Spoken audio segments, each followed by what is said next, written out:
காவல்துறை அணிவகுப்புடன் பாக்யராஜின் இறுதி ஊர்வலம் தொடங்கியது. காவல்துறை அணிவகுப்புடன் பாக்யராஜின் இறுதி ஊர்வலம் தொடங்கியது. பிரியா விடைபெறுகிறார் திரைக்கதை மன்னன். காவல்துறை அணிவகுப்புடன் இறுதி ஊர்வலம் தொடங்கியது. பேப்பர் பேனாவுடன் விடைபெறுகிறார் திரைக்கதை மன்னன். கண்ணாடி போட்ட கதாநாயகன். கதாநாயகன் என்றால் இப்படிதான் இருக்க வேண்டும் என்ற பிம்பத்தை உடைத்து கண்ணாடி போட்டே தன்னுடைய திரைப்படங்களில் நடித்தவர். அனைவருக்கும் உந்துகோலாக திகழ்ந்தவர். திரைக்கதை மன்னன் என அழைக்கும் அளவுக்கு சிறந்து விளங்கினார் திரைத்துறையில். தனித்துவமான நடிப்பால் அனைவரையும் ரசிக்க வைத்தார். அவர் இயக்கி நடித்த படங்கள் எல்லாமே வசூல் ரீதியாக நல்ல லாபத்தை பெற்றதால் தயாரிப்பாளர்களின் விருப்பமான இயக்குனராக திகழ்ந்தார். தயாரிப்பாளரின் விருப்பமான இயக்குனராக மட்டுமல்லாமல் மக்கள் மனதையும் எளிமையாக கவரும் வித்தகராக திகழ்ந்தார். அவரது இல்லத்திலேயே அரசு மரியாதையுடன் அவரது இறுதி ஊர்வலம் தொடங்கியுள்ளது. வழிநெடுகிலும் ஏராளமான மக்கள் அஞ்சலி செலுத்தி வருகின்றனர். அவரது இறுதி ஊர்வலம் ஊர்தி புறப்பட்டு செல்வதை காண முடிகிறது. அவரது இறுதி ஊர்வலத்தில் ஏராளமான மக்கள் கலந்து கொண்டு அஞ்சலி செலுத்தி வருகின்றனர். வழிநெடுகிலும் மக்கள் அஞ்சலி செலுத்தி வருகின்றனர். காவல்துறை மரியாதையுடன் இறுதி ஊர்வலம் தொடங்கியது. தன்னுடைய படங்களில் கதை, திரைக்கதை, வசனம், பாடல் என அனைத்தையும் தானே படைக்கும் வல்லமை பெற்றவர். அந்த வல்லமையினாலே இன்று மிகப்பெரிய ஆளுமையாக திகழ்ந்து அனைவராலும் புகழ பெற்றவர்.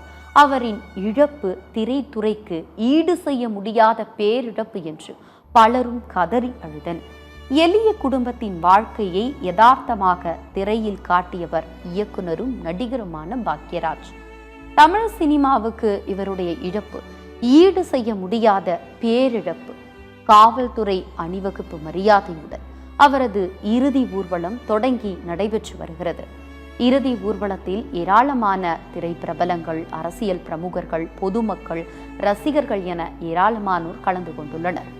அவரது இறுதி ஊர்வலம் தொடங்கி நடைபெற்று வருகிறது. சாமானிய மக்களின் வாழ்க்கையை திரையில் காட்டியவர். கலை உலக வாரிசு என எம்ஜிஆர் அறிவித்தார். பன்முக தன்மை கொண்ட இவரின் இழப்பு திரைத்துறைக்கு பேரிழப்பு என்றுதான் சொல்ல வேண்டும். அவரது இறுதி ஊர்வலத்தில் ஏராளமானோர் கலந்து கொண்ட காட்சிகளை நம்மால் பார்க்க முடிகிறது. பலரும் கலந்து கொண்டு அவருடைய இறுதி ஊர்வலம் தொடங்கியுள்ளது. பிரியா விடைபெறுகிறார் இயக்குனரும் நடிகருமான பாக்யராஜ்.